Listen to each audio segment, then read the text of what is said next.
Here we'll be listening to Ben Shapiro, fanboy over John Locke.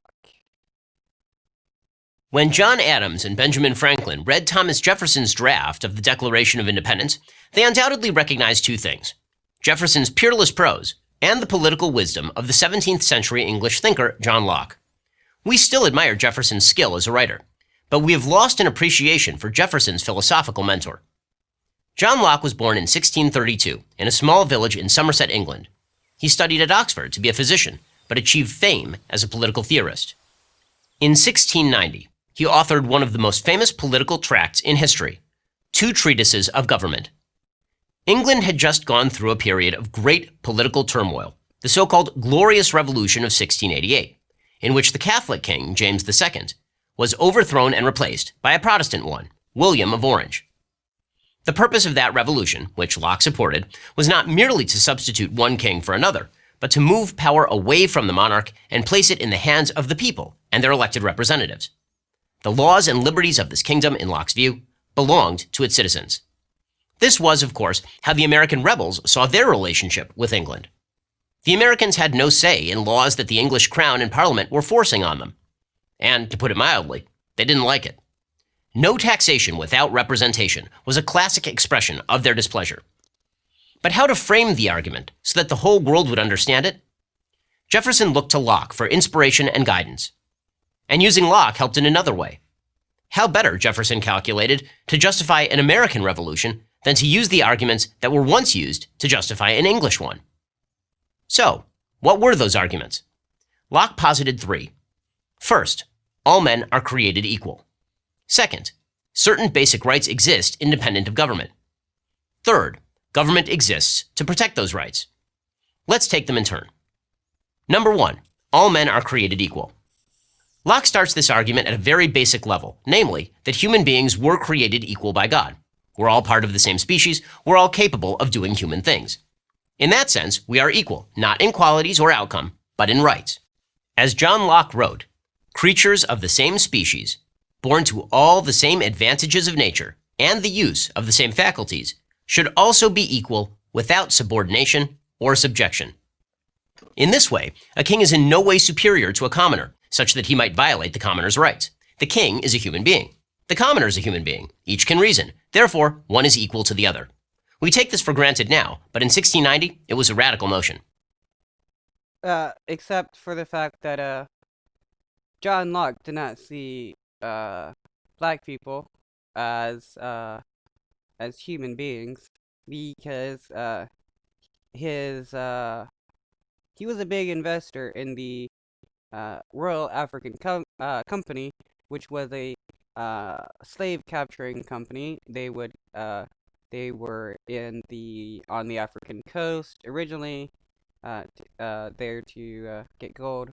Ended up started enslaving Africans in the area and selling them to the Americas.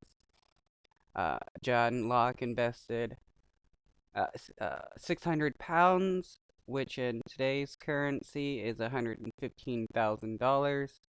Um, he believed all people are created equal and free from subjugation if he saw them as the same species. He did not see Africans as the same species and saw them as inferior. Number two, certain basic rights exist independent of government. Locke believed that it was man's natural state to be free. Therefore, freedom pre-exists government. That is, freedom came first, government came later. One hears this thinking expressed in Jefferson's famous phrase, "We hold these truths to be self-evident, that all men are created equal, that they are endowed by their Creator with certain unalienable rights." Here's how Locke put it. The natural state of man is to be free from any superior power on earth, and not to be under the will or legislative authority of a government. Okay.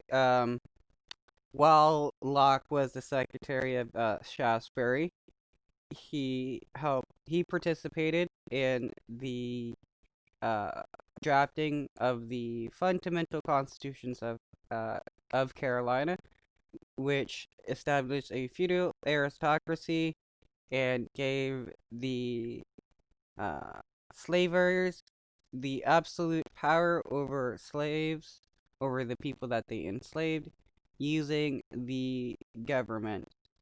Uh, the federal constitutions of Carolina helped uh, was like part of the founding document of North and South Carolina. Uh, he did not believe the only people he believed were free from any superior power on earth and not under the will of legislative authority were again uh, white people. He did not believe black people and Africans were were of the same species, were human, so he was fine with presiding over a system that enslaved other people. As rational human beings, Locke contended, we have the liberty, whether king or commoner, to think and act as we wish so long as we harm no one else. Number 3. Government exists to protect those rights. For Locke, the purpose of government was to protect the individual's freedom and to protect the property, the land and material goods he lawfully.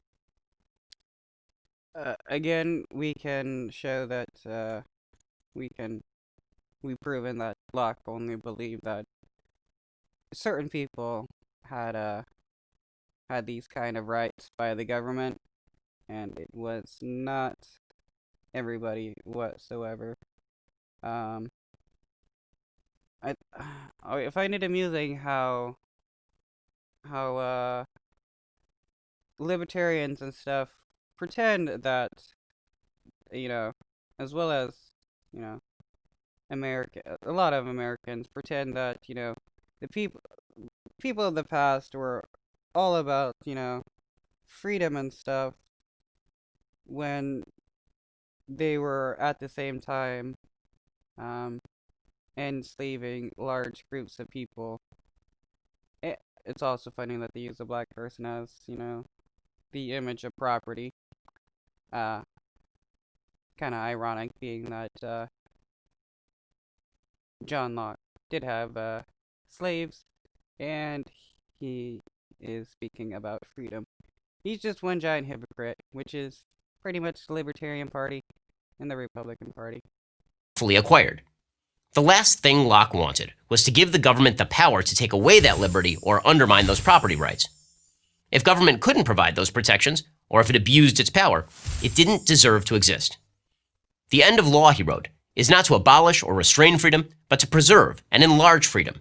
Boiled down into a revolutionary slogan, we might summarize Locke's three-pronged philosophy this way: don't tread on me. Don't tread on me because I'm a white guy, but yes, let's go, tread on everybody else's rights because I don't consider them to be people. Um, John Locke is not like the best person if you wanna, you know, have a symbol of anti-government, pro-freedom type of person, because he was far from that. Can't get much more American than that. But today, Locke's ideas are under full-fledged assault. There are many Americans who believe that human beings are not created equal, that we should treat people differently based on their group identity. Locke didn't believe that either. He believed Africans were inferior and were okay to be subjugated and to be treated differently based on the color of their skin. There are many Americans who believe that rights do not pre-exist government, that government is both our master and protector, granting and withdrawing privileges as it sees fit. And so did Locke, using the government to grant certain benefits to some people while denying it to others. And there are many Americans who believe that government should have almost unlimited power.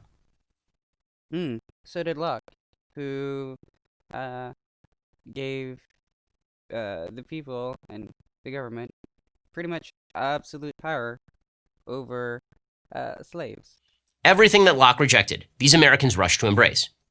Their preference for paternalistic government is not what Locke envisioned or what Jefferson described in the Declaration of Independence.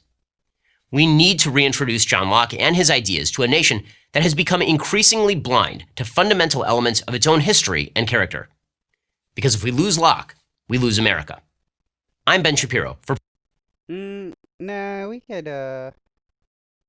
don't really need Locke. It was just uh, another racist slave owner who felt like laws only applied to a certain group of people and that other people could do whatever they want. So, nah, fuck Locke and fuck Ben Shapiro.